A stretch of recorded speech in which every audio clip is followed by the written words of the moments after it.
Welcome to AIPAD Talks Depth of Field, a series where AIPAD member galleries present the work of their artists. Today we have Etherton Gallery presenting the work of artist Lisa Elmaleh in conversation with Gia Del Pino and with an introduction by Etherton Gallery's Daphne Srinivasan. Daphne? Thank you, Irene. Etherton Gallery is pleased to present a talk, or I should say a conversation between the photographer Lisa Elmaleh and Gia Del Pino for the AIPAD audience today. Lisa's project or photographs from her work Tierra Prometida is currently on view at the gallery through May 17th. Lisa was born in Miami and is an analog photographer, artist, and humanitarian who resides in Paw Paw, West Virginia. And as you might imagine, from the power issue in a somewhat primitive cabin, as she says. Her most recent body of work, Promised Land, or Tierra Prometida, focuses on migration at the border of the United States and Mexico. And since 2020, she's been immersed in the migrant justice community there. Her work has been exhibited nationally and recognized by the Guggenheim Foundation in 2024, Creator Labs Photo Fund in 2023, the Arnold Newman Prize in 2022, and the Puffin Foundation also in 2022. As you can imagine, Lisa's quite accomplished. Her work has been featured in publications like Harper's, Smithsonian, the New York Times, National Geographic, and by CNN and NPR. Her photographs are in the permanent collections of the Norton in West Palm Beach, the Ogden Museum in New Orleans, and the Whitliff Collection in San Marcos, Texas, among a number. Her first monograph, Everglades, which was published by Zatara Press in 2016, documents the impact of climate change on the South Florida landscape. We're also pleased today to have the opportunity to work with Gia Del Pino.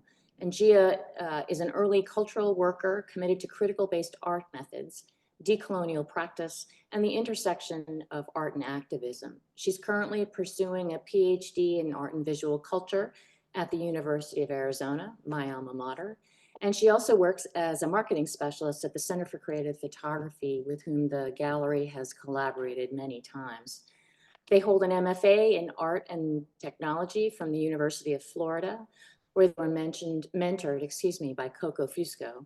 And Gia's experience includes positions at the Cisneros Art Foundation, Cannonball Artist Residency, as well as curating the cross-border exhibition, and I apologize in advance for my pronunciation, Para Seguir Adelante, Stories of Migration. And most recently, Gia moderated the Art and Activism panel at the 2024 Photography Network Symposium. And with those very impressive bios, I would like to introduce you to Lisa Elmaleh and Gia Del Pino. Thank you so much, Daphne, and thank you for having us here today. And thank you, Irene and AIPAD, for inviting us to do this talk. So where I'm going to start out here is first by having, okay, here we go. So I started this body of work in 2020 at the end of the first Trump presidency, when the rhetoric about the wall was unavoidable in this country. And I went down to see the building of this wall for myself, where I learned that the wall was built at a height of 30 feet, which is a height that is required to basically inflict a level 2 trauma injury or worse on the human body. And so with the architecture of that wall in mind, my question was, well, who are we trying to keep out so badly and why?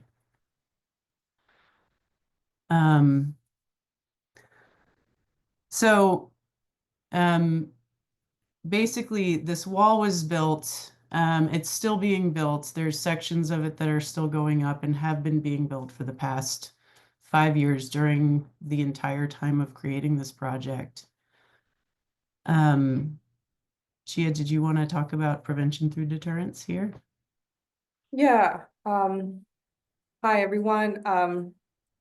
It's also worth mentioning that this wasn't in my bio, and I think it'd be interesting to also ground the conversation in our relationship to Lisa and how we met, because we met down at the border in 2022. And part of my professional comms experience was in migrant justice work. I had been doing this for 10 years. And that is explicitly why I decided to move to the border, because I was doing this in Florida beforehand.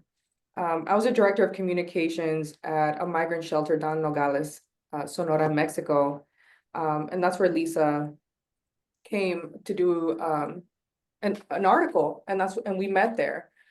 And at that moment, I believe, Lisa, and correct me if I'm wrong, you were photographing humanitarian workers, right? And you hadn't even entered into looking at the prevention to deterrence, correct? Yeah, so when I came to Kino, I was still just starting my volunteer work and kind of learning about Nogales, because I had done a lot of activist work on the Rio Grande Valley side of the border, kind of the East Texas side of the border. And so when I had met you, I was just entering the space in the desert and in Nogales. Yeah, there's, for anyone that works down here, the ecology of migrant justice work is so expansive. And what we're displaying here, this migrant death map, which is produced by Humane Borders, which has been around for a long time, and they've been collecting data since the 80s, as you can see, of what is formally termed as UBCs, unidentified border crossers. Essentially, there are people that have unfortunately perished on their journey through the Sonoran Desert, through our backyard. All those red dots are where remains have been found. That doesn't mean entire bodies have been found. It means maybe a piece of a bone. And thankfully, Pima County, where Tucson resides, which is 100 miles from the southern border, has a collaborative and working and healthy relationship with our Office of the Medical Examiners. Not every Office of the Medical Examiners along the border has that share those values and has those working relationship with humanitarian aid groups. But essentially, these UBCs are taken to the county morgue, and for a long time, they didn't have a protocol to how to deal with unidentified people until certain organizations, like one that I also used to work with called Colibri Center for Human Rights, which does forensic justice work, made a space within the morgue to work with these bodies. And so part of the work was working with people who were actively searching, calling a hotline, searching for their loved ones from their respective countries. And we would send DNA kits to go take samples and try to hopefully make a match. So these maps are really important because not only do they illustrate the crisis of what's happening here, but they also are useful for different humanitarian aid groups. And one last thing, this is all preventable.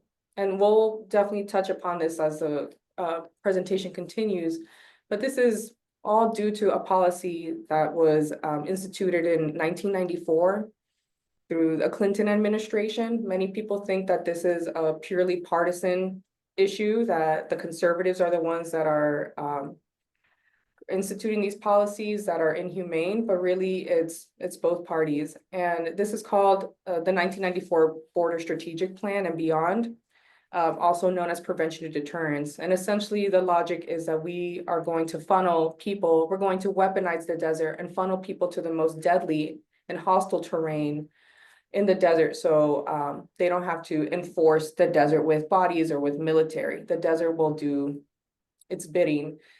And what you see is people experiencing hypothermia because the desert at night is frigid cold, extreme heat exposure, sun exposure. And if anyone has ever been down here, you can see that the flora and fauna is it's prickly. It's everything out there in the desert is extremely harsh and like meant to, be antagonistic. So I think this is just an important framing and a policy for one aspect of your work, Lisa, because I mean, you really are covering so much. And you can see tidbits, expert excerpts of this policy. So like when we use terms like hostile terrain is coming directly from these policies. And lastly, I'm sorry, I don't mean to take up too much time, but we use one term pretty intentionally, and it's a term of disappearance. People are disappeared. They're disappeared in so many ways through this policy and in our desert. And one is allowing people to just perish, not rescuing people when they call 911, and the way they track people. And then the disappearance of what happens when that loved one is never recovered. Like the families who are actively searching never receive full closure. It's a term that's called ambiguous loss. And that grief just radiates and extends intergenerationally as people will never fully comprehend or understand what happened to their missing loved one. I'm sorry, Lisa, to take up so much time. No, that was a great framing of all of this, because I think a lot of the people that are coming to this room may not know. I mean, we have a lot of friends who I know are here today who work with us in this space, but I know there's a lot of people who don't understand kind of what's happening out in the desert. And it is always hard to explain that. So as Gia was saying, we met at a place called Kino Border Initiative, which is an incredible space. And shout out to people from Kino who are on this call today. But the Kino Border Initiative is basically run, well, in this time when I met Gia, was run by these 4 women, the Hermanas Misioneras de la Eucaristía. And they basically, the woman, the white-haired woman, the second one in Gracia, she started it just by serving burritos out of the back of her van. And so when I started digging deeper into this wall and who we're trying to keep out, and I started spending time in shelters and in spaces that were giving resources to people, I was meeting basically all families, single women with children, whole families, people of the LGBTQ plus community. It was just kind of across the board, not what the media was kind of promoting what was happening here. And this is another shelter as well that I've spent a lot of time with. It's also in Nogales, which is an hour south of Tucson. And this place is called Casa de la Misericordia, or Mercy House. And this is a space that houses up to 120 people as they're waiting for asylum. So a lot of the people that we're dealing with are asylum seekers, people who are fleeing violence, people who are escaping something to survive. And so Gia and I spent, during kind of the first year that we spent a lot of time doing this work together, this is one of the women, and Gia will tell you a bit more of her story. Her name is Maricela, and she's from Guerrero. Yeah, I must say that like one thing that I continue learning from you, Lisa, is because like you're witnessing different moments that immigration policy is changing. And in this current moment, Guerrero was experiencing a lot of violence. I mean, essentially, you can go back there and there's complete ghost towns. This was during the pandemic. The pandemic caused a lot of economic strife, and due to that, many of the cartels were further extorting families and local business owners like Maricela here, in order to just recoup some of the money that they couldn't do from like their other enterprises. And she was forced to flee. She was forced to flee with her 2 kids. She came to Nogales. She came to the Kino Border Initiative, our migrant outreach center, and she was seeking asylum. At that moment, there was a lot of policy changes happening. They had just repealed this inhumane policy called the Migrant Protection Protocols. also known as Remain in Mexico, which essentially meant that people who wanted to seek asylum can get kind of their ticket in the queue, but had to wait for the court hearing in Mexico. And that was just condemned by international organizations because it actually, in a legal way, it violated what is called refoulement, which you can't plead for your asylum case in an environment that's exposing you to the same violence that you're trying to flee from. And also and it's a moral failure too. Like Nogales is not a safe place. That is the truth. So people were fleeing from Guerrero. They were arriving to the border. They were exposed to the same kind of elements that they were exposed to back from their hometown, but even more so because they were targeted for being people that were seeking asylum, and people could tell not only from the way they look, but the way they speak. So as you can imagine, someone like Marisela, who is a single mother with 2 kids and is especially vulnerable situation. But one thing that really struck me about her is her spirit. Migration is not an entire person's story. It's like one crucial and critical part of someone's life story. And that she was able to carry on with so much grace. And she had to, because she had to show strength to her children. And she had to show strength as well for anyone that might be looking at her and surveilling her out in the community. But like she drew joy and grace from a very deep well. And I met her not only in doing intake forms, but in these painting workshops where she would participate in, because another component of this is that many of the people that arrive to the border and are forced to wait for their asylum cannot work because they don't have the proper documentation. And that's due to many reasons. One, they either flee at a moment's notice and they're unable to collect their documents. Others don't want to register into a legal kind of an infrastructure that may also be able to be surveilled by the same cartels that are looking for them. So as a single mother trying to subsist and sustain herself for an indefinite period of time at the border, which is particularly more expensive than their hometowns because it's a border town, is daunting, to say the least. And she participated in these painting workshops where she painted these crosses.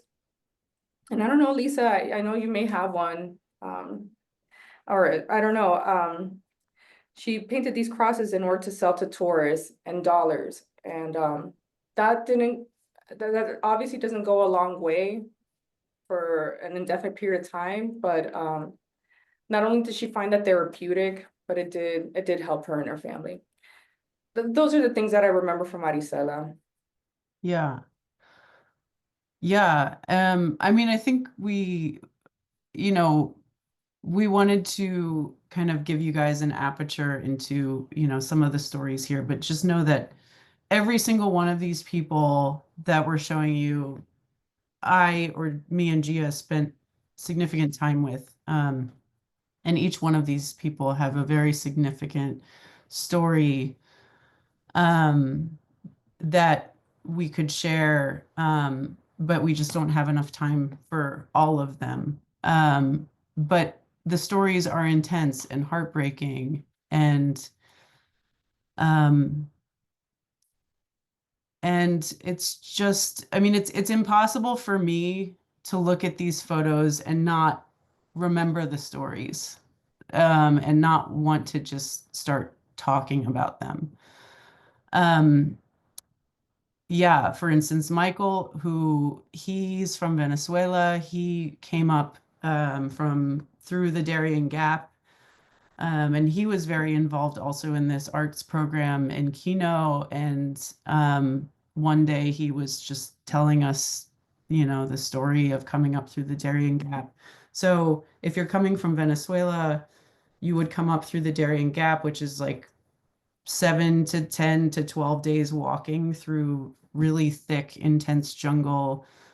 He showed me pictures on his phone of corpses that they would pass in the trajectory.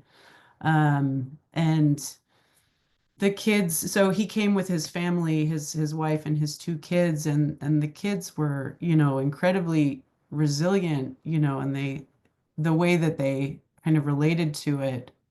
And then they rode La Bestia, which is the train that brings people up from the southern part of Mexico to the northern part of Mexico. And he had a video of them. He strapped all of them in with a bufanda, with a scarf, so that they were all kind of like seat belted in should someone fall asleep, so he wouldn't, you know, lose someone off the train, because it's a freight train that comes up.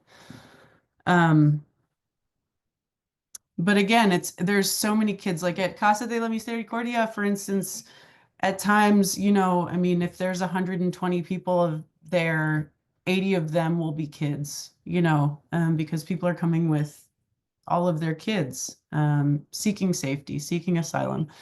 And so I use this camera, this 8x10 camera, and some of you may know what this is, and some of you may not. But an 8x10 camera, it's, you know, large format.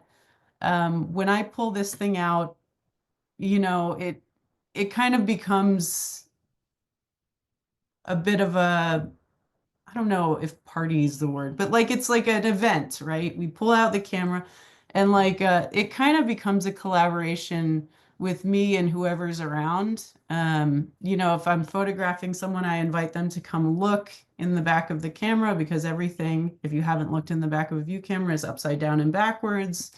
And so here, all of the kids are looking through the camera to see what that looks like. And this is a picture of kids on that same exact playground structure that you see them at here. And so, you know, when I pull out the camera, you know, the kids will be like, oh, let me grab the light meter or the lens or, you know, your film holders. And so like, it'll just be this parade of people walking around. I'll have the camera over my shoulder and, you know, and then all the kids help out. And I invite them to come, when I'm making the pictures, I invite them to come look under the dark cloth, you know, and whoever we're photographing, we tell them how beautiful they look, or, you know, oh, it's a little off center. Can you move to the left? But living in community with the people that I'm photographing is really important for me to make this work. Really getting to know each of these people, knowing that they feel comfortable in front of my camera. I never take pictures of people who are uncomfortable with being photographed. Like, it's just not something that I'm interested in. Which brings me to, there was this period of time recently, this was from 2023 to 2024, about October 2023 to about May of 2024. I could be wrong. But there was something happened where people were able to present for asylum between ports of entry. And so cartels were crossing massive groups of people through the holes in the wall. And at times they were just cutting holes through the wall, because this wall doesn't really work, as we, you know, have witnessed. It's really just for show, this whole stupid wall thing. But what I would do is I would set up the 8x10 camera kind of away from all the people, from the groups, and I would say, hey, you know, I'm taking photographs because most of the people in the United States don't know what's happening here, don't know that there's families crossing or seeking asylum, and don't know what's happening. And so if you'd like to have your photograph made, I've got the camera set up over here and you can come and stand in front of it. And, you know, I'm taking these as a historic document to share eventually. And so people would come over and they would pose, you know, in front of the wall. And I would send the pictures to the people. And I'm still in contact with some of these people. For instance, this woman here. Yeah, Suleiman Oswani. Her daughter's birthday is coming up in June. And yeah, I mean, it felt really powerful to me to be able to make a document of people when they had just kind of like completed their mission, when they've just arrived. And people were coming from all over the world. This man was coming from Guinea. You know, there was a lot of families from Mexico. This is a single mother from Mexico. So now we're going to get a little bit into the ways people are disappeared in the desert. So this is an image of what Border Patrol does kind of to search for footprints in the desert.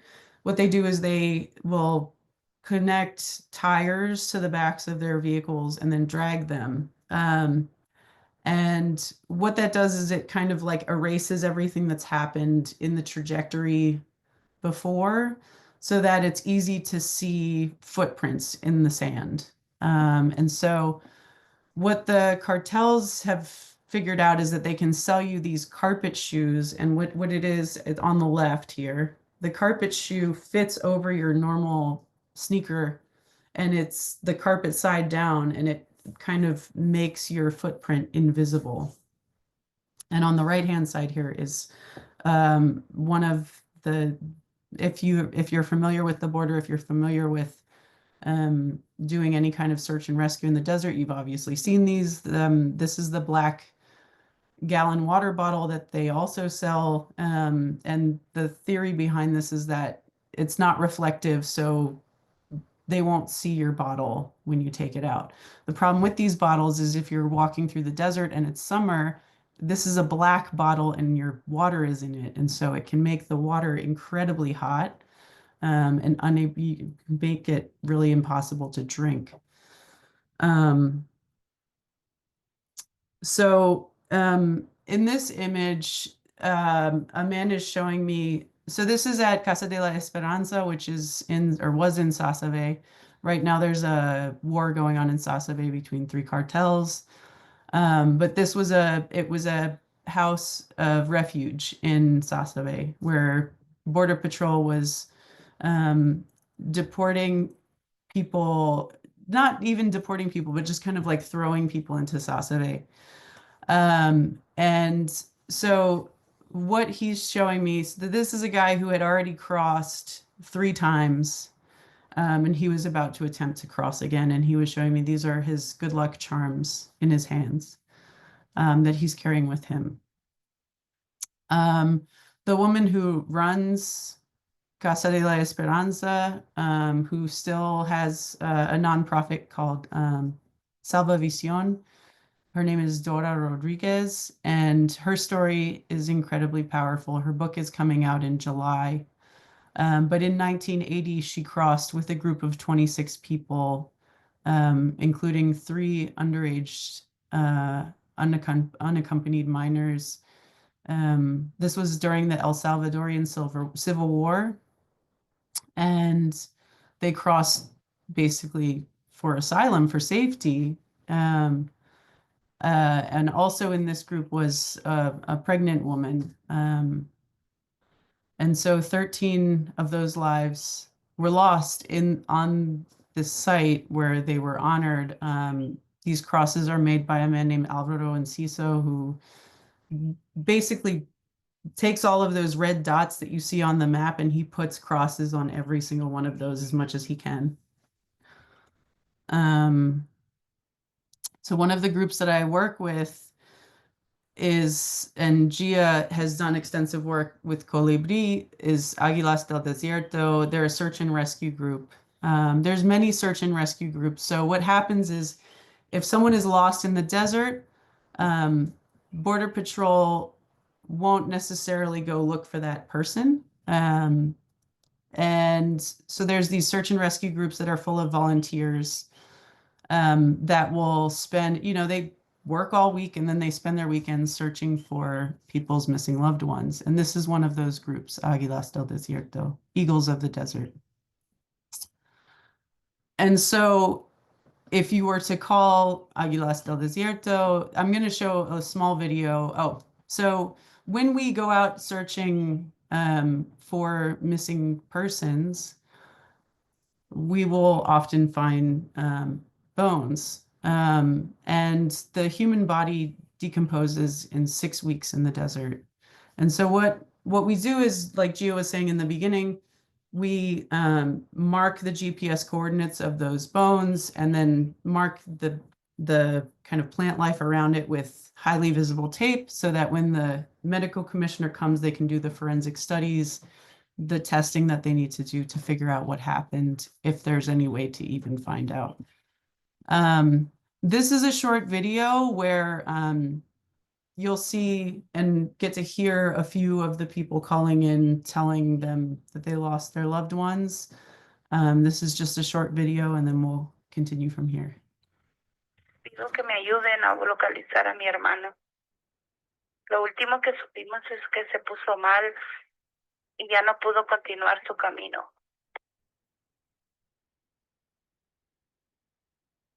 Por favor, pide su ayuda para localizar al joven nicaragüense, Mauricio Antonio Valle. Se perdió en el desierto de Arizona. Tiene 25 años.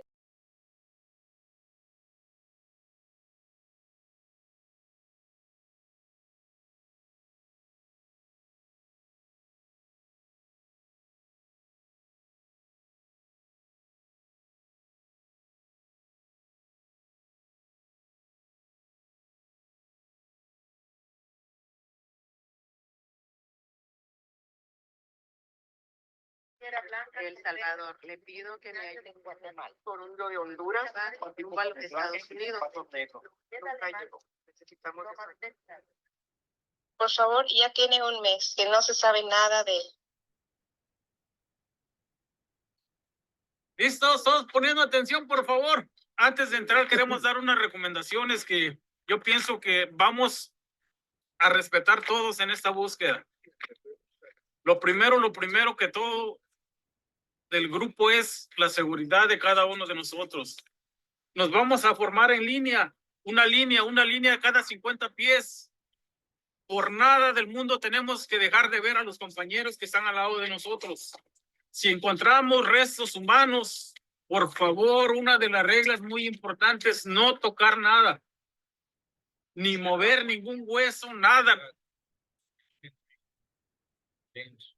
Vamos buscando a 3 personas. Venía un grupo de 5 personas. No salió ni uno, pero ya se encontraron 2 cuerpos y los otros 3 no se han encontrado. Entonces hay mucha probabilidad que los vamos a encontrar en el trayecto que vamos.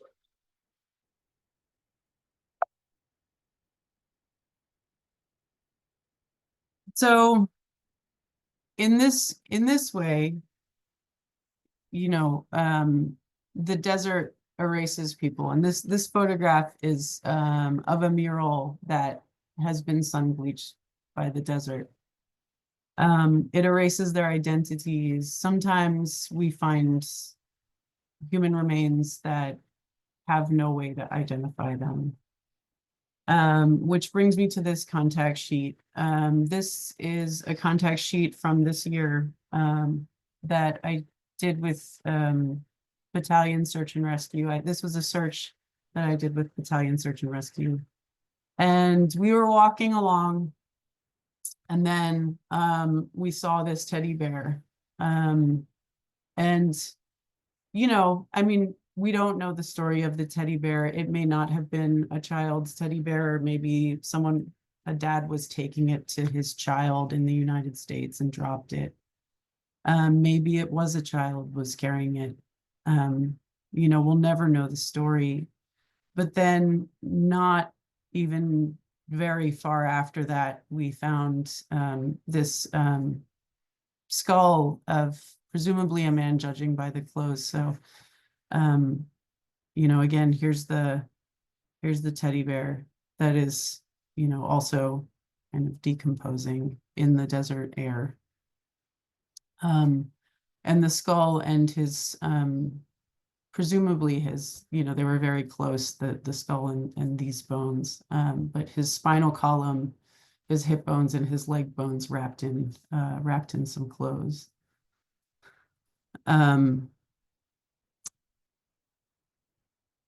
So, you know, I'm also just going to briefly touch on this because this is something that we're seeing a lot of now, and we saw a lot of just over the course of the past 5 years. And there's all of these militia groups, these vigilante groups who show up and are also kind of, you know, they're guarding the border with their guns and doing things like this. So Humane Borders about a couple weeks ago, maybe 3, 4, 5 weeks ago, stated that all of their water, so they put out water in the desert because water is life. Water, you know, will keep people alive in these conditions. And they put out water as a humane act. And this is a video of a man who is purposefully, so what they said is that once or twice a week, their stations have been vandalized or dumped out. And so this is a video of a man filming himself dumping one of these out. Hey guys, it's your friend Anthony Agüero, and we find ourselves back out here in Sassabee, Arizona, where right behind me is another water station for the illegal criminal invaders that are coming into our country. This is being put out by the Los Samaritanos group, which is an NGO operating in this specific area. This is a crime against our country. This is breaking federal immigration law by bringing these people in. And this is aiding and abetting the criminals that are coming through here. There are many more of these placed further up north for these individuals to continue to move through the country undetected, away from Border Patrol and away from any kind of sensors on private property. Why is this private property owner allowing this group to come out here and place these water bins for these individuals?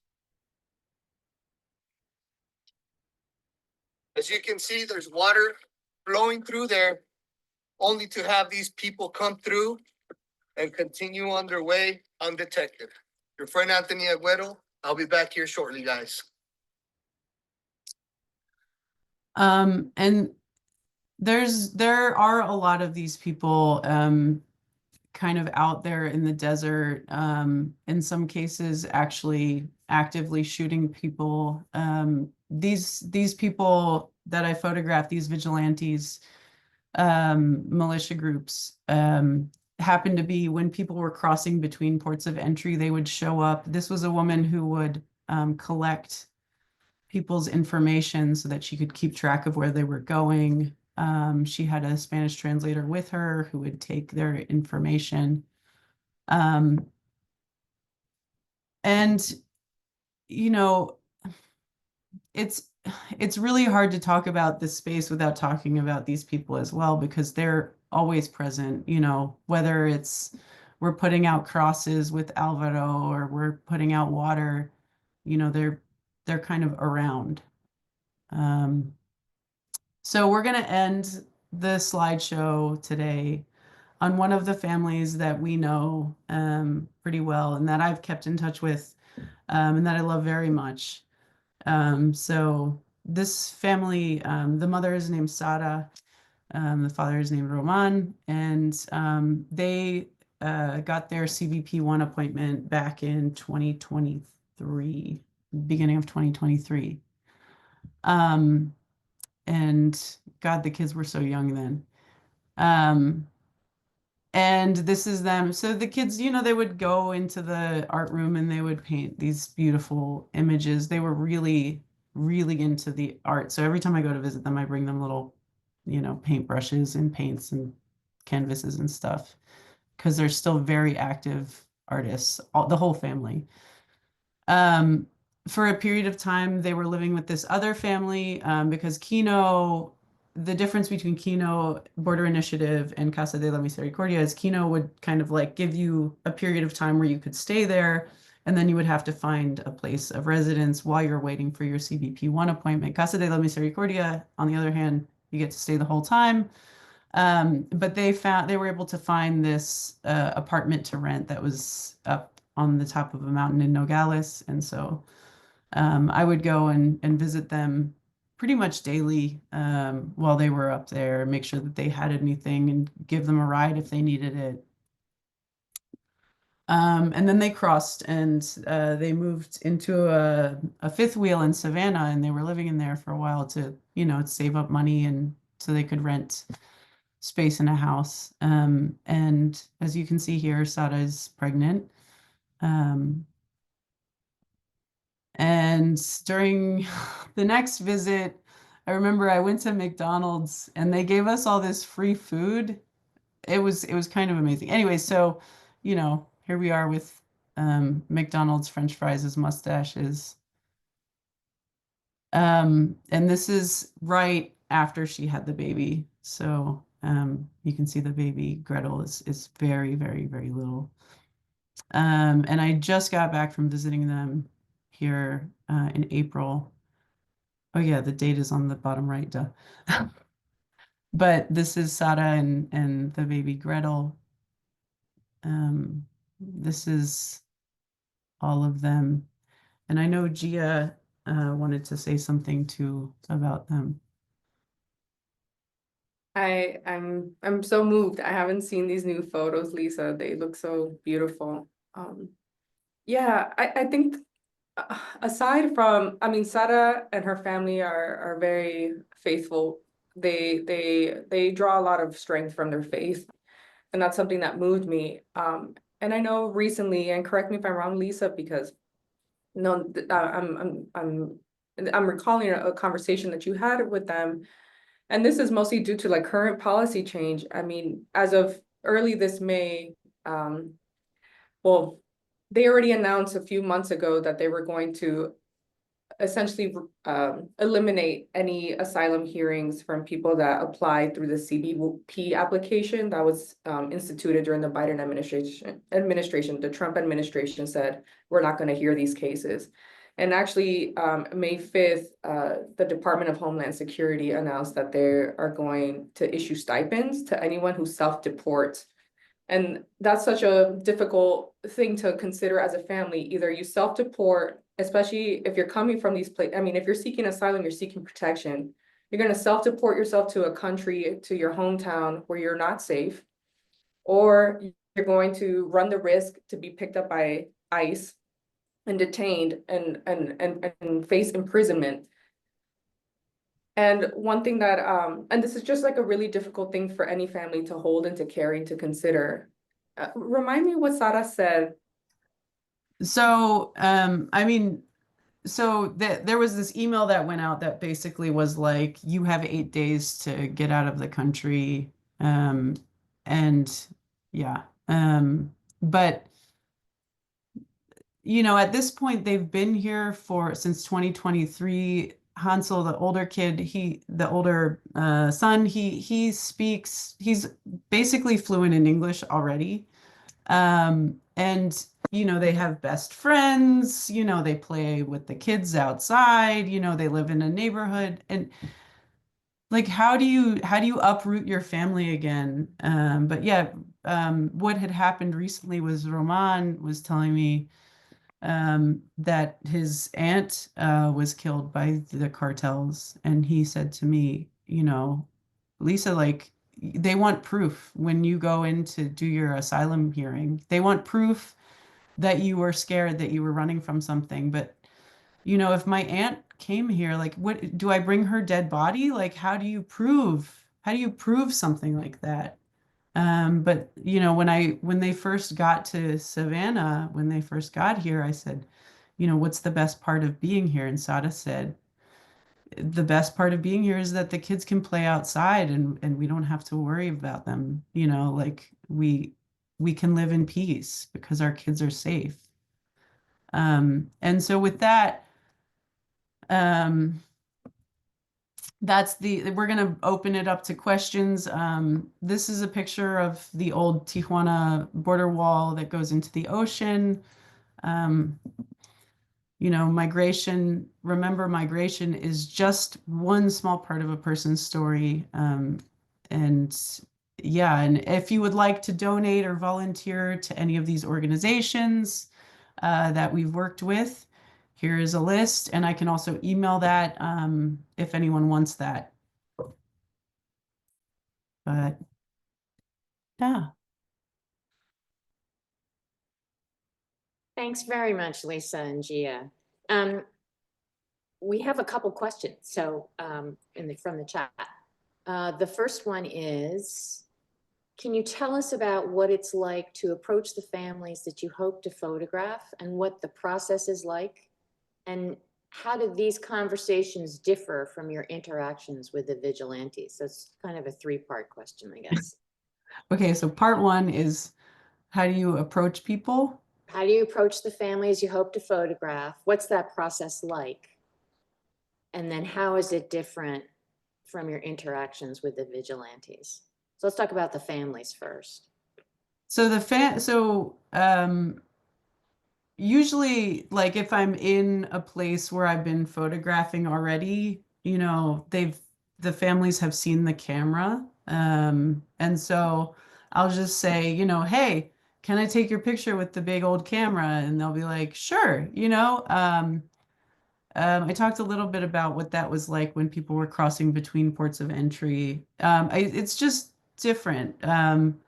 But yeah, if I get any sense that someone is like not feeling great about being photographed, then I just don't do it. But it's pretty much just like I set up the camera, you know, and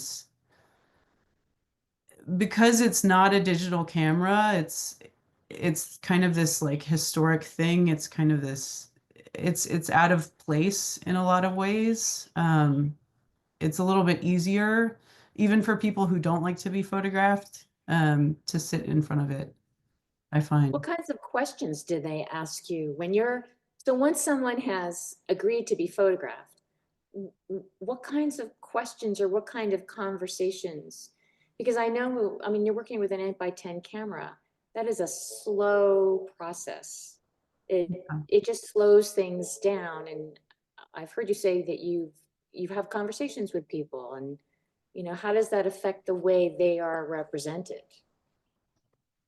Yeah, well, I mean, sometimes, you know, I'll just set the camera up and then the person will be sitting in front of my camera and then we'll start talking and, you know, it'll be like an hour later and I'll have pulled up a chair and we're not even taking the picture, you know? And Gia's borne witness to that many times and has been part of that, you know, pull up a chair and just sit next to the camera kind of thing. But sometimes people tell me their stories, or sometimes people tell me jokes, you know. You know, we're pretty goofy, like in real life, you know, so like jokes are always good, or, you know, or they'll just recall a story, or some of them, you know, recognize the camera and they'll be like, oh, it's like the camera in El Chavo del Ocho, or, you know, like it's, you know, my uncle had a camera like that. It's just very, I mean, it's very natural, the kind of back and forth flow of conversation. But do you think it gives them more of a role in the process of being photographed, or how Yeah. does it affect that? Because what I'm leading to is the fact that the images that you're making are so radically different than the images that we see and consume of the border every day. Yeah, I feel like Gia would be a really good person to respond to this, because Gia has witnessed this so much, and is writing about this actually. Okay, Gia? Yeah, and I promise I won't be long-winded. It's just like every photo is a universe. Every person is, yeah, it's amazing. I'm so deeply inspired by your work, Lisa. Yeah, I think what drew me so much about your photos, about you, Lisa, is your practice and like who you are. I mean, working in this space and doing professional communications, and that involves like PR, marketing, and communications for advocacy. I'd worked so much with many photojournalists and have fought with editors as well, because they would parachute down. And Nogales is not like Tijuana. It's not like El Paso. There aren't people in tents. There aren't people on the streets. It's a community, and people that are seeking asylum are kind of embedded in the community. So they were seeking that kind of sensational image. And that image, like, we don't need to keep reproducing and perpetuating those images. You can close your eyes and you can see it. You can see a mother with a child with the border wall behind and tear gas and just chaos. And that's the kind of imagery that it's needed in order to continue like fueling this xenophobic rhetoric that eventually becomes a policy that is inflicting harm on what? On these families. Do these mothers and children look like the criminal invaders that they continually try to convince us that are invading or are causing all this harm and bringing fentanyl into our country? No. So I think that's why the imagery is so compelling. Number one, migration happens in so many phases. And like just crossing the border is one phase, crossing the desert is another phase, waiting for your asylum hearing is another phase, starting reuniting with your family in the States is another case, deportation is another phase. And like Lisa is just following all those phases. And because she centers relationality and relationships and the people, like they can, yes, the large format and the process of taking the photo is slow, but like she would never been able to like get to that place without all that time in order to establish that relationship and that trust, which is so needed, especially in an environment of so much disinformation, so much surveillance, so much bureaucratic violence too that no one discusses, that like by the time that people arrive to the States, they're not really relieved. They know they're about to like face another excruciating process as well. And like the photos I see are like people very calm. There's like a quiet dignity there. And it's not taking a person in like their moment of suffering and strife and extreme vulnerability, but they're still within the process of migration. Thank So, you. Gia, what is it that you think, if you had to name the one thing that people in the US should know about our region, you know, the Arizona, Nogales, the Sonora border, what do you think that they need to know, that the story that's not getting out there? And I know that's a whole other conversation, but if you had to name one thing in particular, what would it be? On a policy level, that walls and deserts don't deter people. So we need to find humane immigration reform. And on like a very human level, like these borders are fictitious, they're fictional, they're constructions, and like people live their lives on both sides all the time. Yeah. And Lisa, what about you? Same question. I'm sorry, I'm like, So in other words, what's based on your experience now, because you've been here on and off for 5 years, yeah. what is the single most important thing that people don't know? I And mean, I think what would you say? I think it's that the majority of the people that are migrating are families, are people that are seeking. I mean, even the people who are migrating that are not families, you know, single men crossing through the desert who have no pathway to asylum, for instance, like they're also just trying to find a way to survive. And why do we criminalize these people? Why are we kind of putting this story on their bodies? Everyone deserves a chance at survival. And who in this room, you know, has not moved for a job or for a better opportunity for your life? And maybe there are some, but probably not. Oh. Yeah. So another question, it's related, how does the heartbreak and sadness of what you're witnessing not overwhelm you?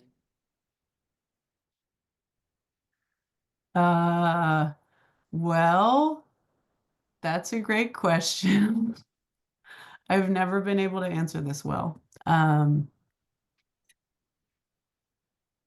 It is totally heartbreaking, and I wake up sometimes in the middle of the night with someone's.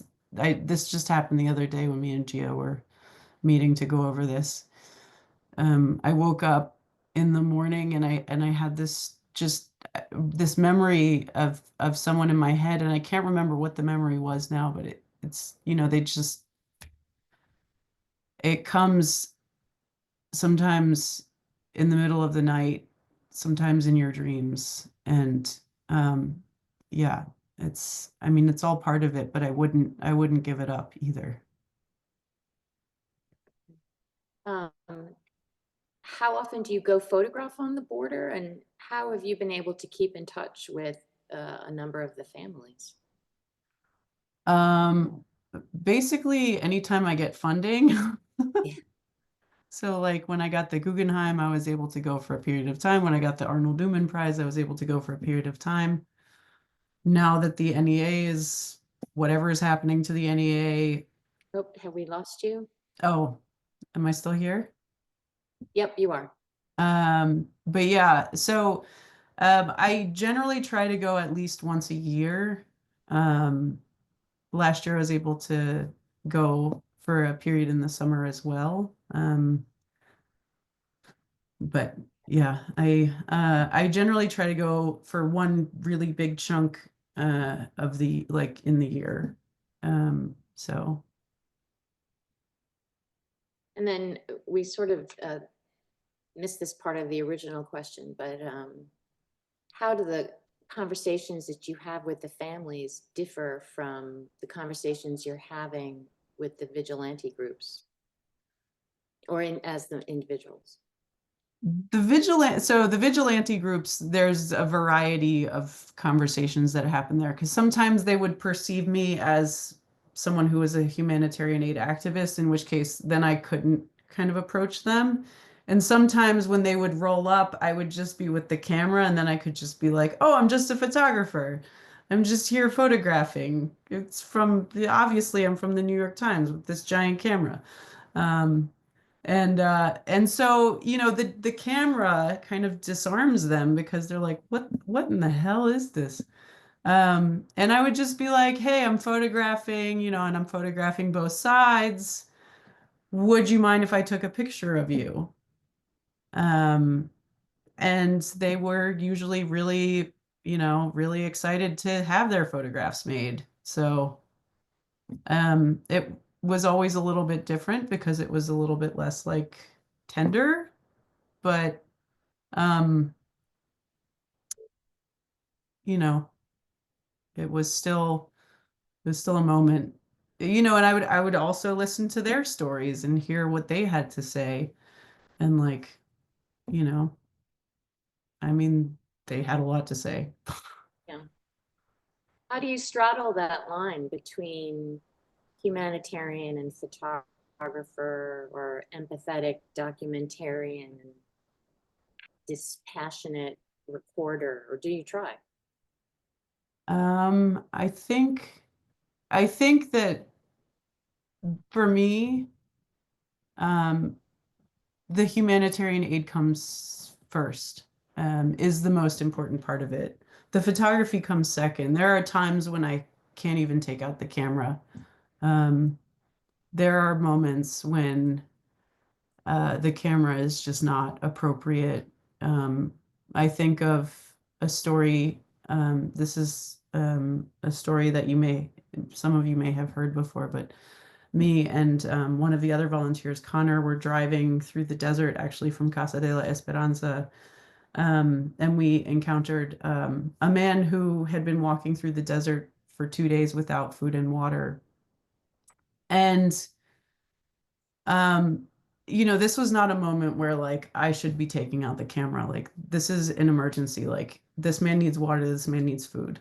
And he was crying and he was telling us that his daughter had terminal illness and she was in a hospital in Chiapas, that he had to send money back to her.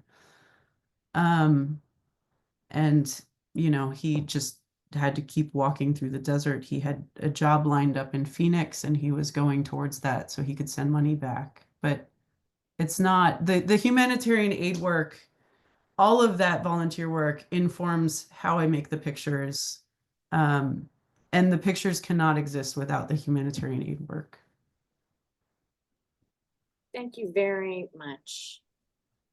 Thank you so much, Lisa, Gia, Daphne, for this very important talk. And we want to mention, of course, that Lisa Elmaleh's show is up at Etherton Gallery in Tucson, Arizona, through May 17th. So that's this Saturday. So please check it out if you're in the area, and follow up with Lisa and the gallery if you're interested in learning more.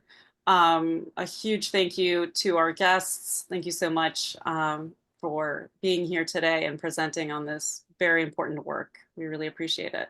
Thanks, Irene. Thank you, everyone. Thank you for coming, everyone.